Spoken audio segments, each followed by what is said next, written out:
প্রবল বৃষ্টিতে সংযুক্ত আরব আমিরাতের দুবাইয়ে সৃষ্ট বন্যায় বিপাকে পড়েছেন প্রবাসীরা। পানিবন্দী অবস্থায় রয়েছেন বহু প্রবাসী।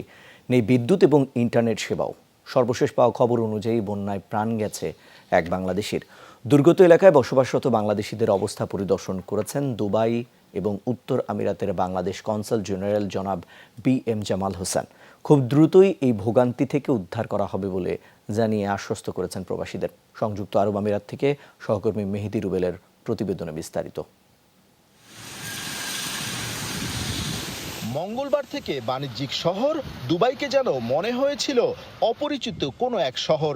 সংযুক্ত আরব আমিরাতে গোটা বছর যে বৃষ্টি হয়, মঙ্গলবার একই দিনে তার দ্বিগুণেরও বেশি বৃষ্টিপাত দেখেছে দুবাই। দুবাই থেকে ৬২ মাইল দূরের শহর আলাইনে মঙ্গলবার ২৪ ঘন্টায় রেকর্ড করা হয় ২৫৬ মিলিমিটার বৃষ্টিপাত। ফলস্বরূপ সৃষ্টি হয়েছে ব্যাপক জলাবদ্ধতা, বিদ্যুৎ ও ইন্টারনেট বিচ্ছিন্ন বহু বাড়িঘর। নানা রকম ভোগান্তি তো রয়েছে, ঘটেছে প্রাণহানিও। সবশেষ খবর পাওয়া অনুযায়ী প্রাণ গেছে ৬ জনের, যাদের মধ্যে রয়েছে এক বাংলাদেশিও। কাজ বন্ধ, খাবার তো লাজিম সমস্যা হয়েছে। ইন্টারনেট কানেকশন নাই, খাওয়া দাওয়ার কষ্ট। আজকে ৩ দিন যাবত আমরা পানির নিচে। দুর্গত এলাকায় বসবাসরত বাংলাদেশিদের অবস্থা পরিদর্শন করেছেন দুবাই উত্তর আমিরাতের বাংলাদেশের consul general BM Jamal Hossain. খুব দ্রুতই এই ভোগান্তি থেকে উদ্ধার করা হবে বলে প্রবাসীদের আশ্বস্ত করেন তিনি। দুর্গত বাংলাদেশি পরিবার ও ব্যক্তিদের সাথে করেন মত বিনিময়। জানান, এই চ্যালেঞ্জিং সময়ে তাদের পাশে থাকবে কনসুলেট।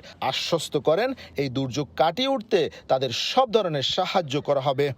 সরেজমিনে দেখার জন্য আমরা আসছি, তাদের সাথে কথা বলছি, তাদের সমস্যা আমরা শুনছি এবং তাদের যে চাহিদা আছে সেই অনুযায়ী আমরা সাধ্যমতো আমাদের পক্ষ থেকে তাদের পাশে দাঁড়ানোর জন্য আমরা চেষ্টা করব।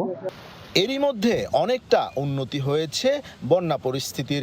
ধীরে ধীরে আবারও স্বাভাবিক হতে শুরু করেছে যান চলাচল। তাই অনেকেই যোগ দিয়েছেন কর্মস্থলে। খুব দ্রুতই পুরোপুরি স্বাভাবিক হবে আশেপাশের অবস্থা। আবারও কর্মব্যস্ত রূপে ফিরবে দুবাই, এমনটাই প্রত্যাশা সকলের। মেহেদি রুবেল, যমুনা নিউজ, সংযুক্ত আরব আমিরাত।